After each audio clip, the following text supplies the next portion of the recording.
लोग गाय को भी देते थे, कुत्ते को भी देते थे पहले, लेकिन अब इतनी भूखमरी आ गई है कि गाय की पहली भी रोटी गप और कुत्ते वाली आखिरी भी रोटी कोई नहीं छोड़ रहा है।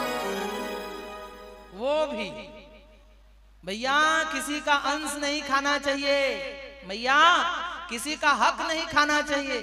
जो दूसरों का हक खाता है ना वह जिंदगी भर दरिद्र बना रहता है। किसी का हक नहीं खाना चाहिए, सभी का अपना अपना अंश है। हमारे घर में जो अन्न आता है ना उसमें भी गौ माता का अंश है, बैल का अंश है, लेकिन हम लोग गाय माता का भी अंश खा रहे हैं, बैल का भी खा रहे हैं। बैल तो भैया ही नहीं है, बैल तो अब दिख ही नहीं रहे, ट्रैक्टर आ गए हैं, लेकिन गौ माता का अंश हमें उन्हें जरूर देना चाहिए।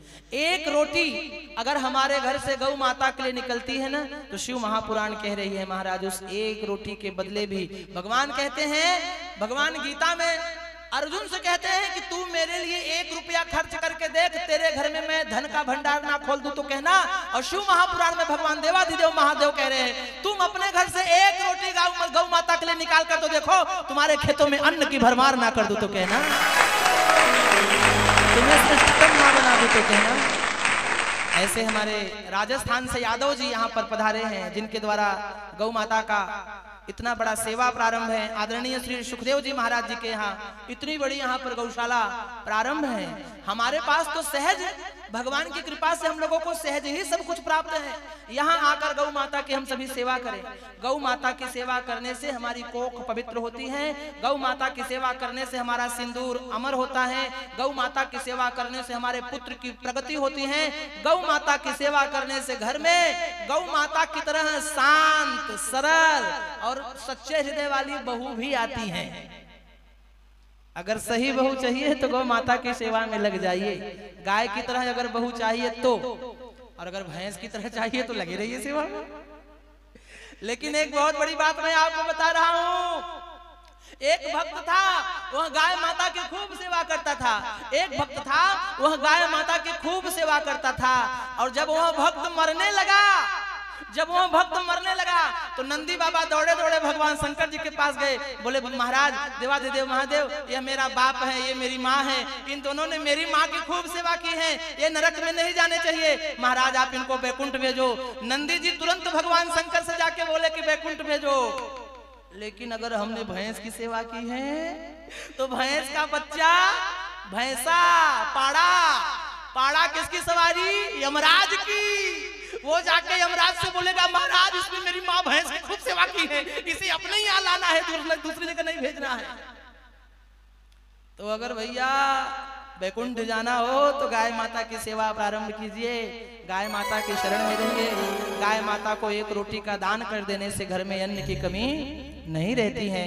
तो यह पहली कथा, और पहले के जमाने में लोग करते भी थे। पहले के जमाने में महाराज कुएं का पानी पीते थे, हाँ या ना? पहले के जमाने में लोग कुएं का मैला पानी बाल्टी से निकालकर पी लेते थे, कभी बीमार नहीं होते थे। आज आरओ का शुद्ध पानी पीने के बाद भी 40 वर्ष में बूढ़े हो जा रहे हैं। पहले के जमाने में घानी का मैला तेल खाते थे। पहले के जमाने में घानी का मैला तेल खाने के बाद भी 80 साल तक ना घुटना दुखता था, ना कमर दुखता था, ना कंधा दुखता था। लेकिन आज के समय में डबल ट्रिपल फिल्टर करके तेल खाने के बाद भी, अच्छा तेल खाने के बाद भी 10 वर्ष में 20 वर्ष में घुटने पकड़ रहे हैं, कंधा पकड़ रहा है, कमर पकड़ रहा है। भैया पहले के जमाने में डले वाला नमक, पहले के जमाने वो बता रहा है कि हमारे ही अंदर आता था। पहले के जमाने में डले वाला नमक खाते थे लोग, न किसी को बीपी बढ़ता था, न किसी को जो है शुगर होता था। आज आयोडीन वाला नमक खाने के बाद भी, बढ़िया साल्ट नमक खाने के बाद भी कभी बीपी लो है तो कभी बीपी हाई है महाराज। पहले के जमाने में लोग गुड़ पीट के ठोक के खा जाते थे। आज 1 चम्मच शक्कर खाने में लोगों को डर लग रहा है कि कहीं शुगर ना बढ़ जाए महाराज। पहले के जमाने में 7-8 बच्चे पैदा करने वाली माँ, पहले के जमाने में 7 या 8 बच्चा पैदा करने वाली माँ 80 बरस तक आंखों से बढ़िया दिखता था, कमर में कोई दर्द नहीं था, दिन भर खेतों में मेहनत करती थी। आज पहले महीने से लेकर 9 महीने तक डॉक्टर की देखरेख में रहने के बाद भी, बेड रेस्ट लेने के बाद भी पेट फाड़ के बच्चा पैदा हो रहा है। पहले के जमाने में महाराज, पहले के जमाने में महिलाओं के लिए जिम और कसरत करने का साधन नहीं था, लेकिन फिर भी महिलाएं स्वस्थ हुआ करती थी।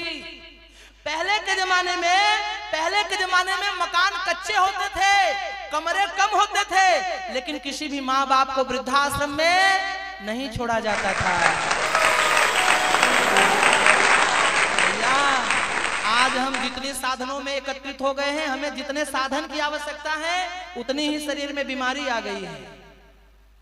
पहले के जमाने में माताएं सिलबट्टे से मसाला पीसती थी, हाथ मजबूत रहता था।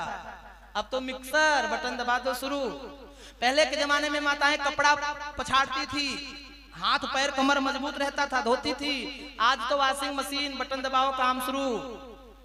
पहले के जमाने में माताओं को अगर बच्चा भी गर्भ में रहता था ना, तो 9 महीने तक काम करती रहती थी, बेड रेस्ट नहीं करती थी। बेड रेस्ट लेने से ना शरीर की मांसपेशियां सिकुड़ जाती हैं, आराम करने से शरीर की मांसपेशियां सिकुड़ जाती हैं। डॉक्टरों को तो चाहिए पैसा, 80,000 तो उन्हें चाहिए, नहीं तो इतना बड़ा चमक धमक वो कैसे करेंगे अपना।